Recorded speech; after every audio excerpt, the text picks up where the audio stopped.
Very much, Mr. Speaker. Mr. Speaker, I want to welcome the comments of Vice President JD Vance at the Munich Security Conference here today. His reminder that some of our most fundamental values are being disregarded should act as a wake-up call to those in power. It is indeed outrageous that Adam Smith Connor was convicted for silently praying outside an abortion clinic. Closer to home, we have seen a similar situation with Claire Brennan from my own constituency being fined for protesting outside the Causeway Hospital. It is deeply troubling that Vice President JD Vance needed to use this opportunity to raise freedom of speech and religion in the context of so-called safe access zones. Had the Vice President viewed the TEO committee last Wednesday, he would have been alarmed. We had the Christian Institute raising the need to protect fundamental freedoms of churches to maintain their own beliefs when it came to engaging volunteer workers. I have no doubt that JD Vance would have recognised the attitudes of the majority of members on the committee as another example of what he called the basic liberties of religious Britons in particular being under threat.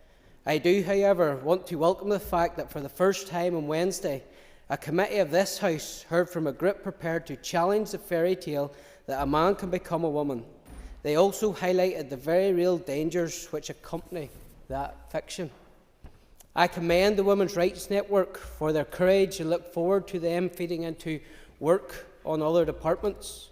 I think their input would be particularly welcome in the Education Committee, a department where the Minister is intent on adopting a see no evil, hear no evil approach to the menace of transgender ideology in our schools.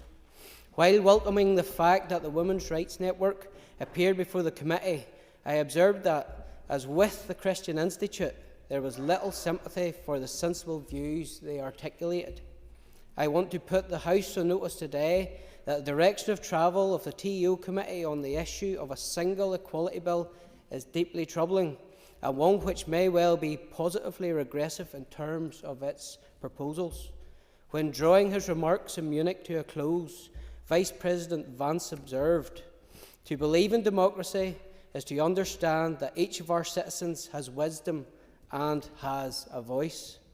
This House and its committees would do well to remember that includes women, girls, and yes, even Christians.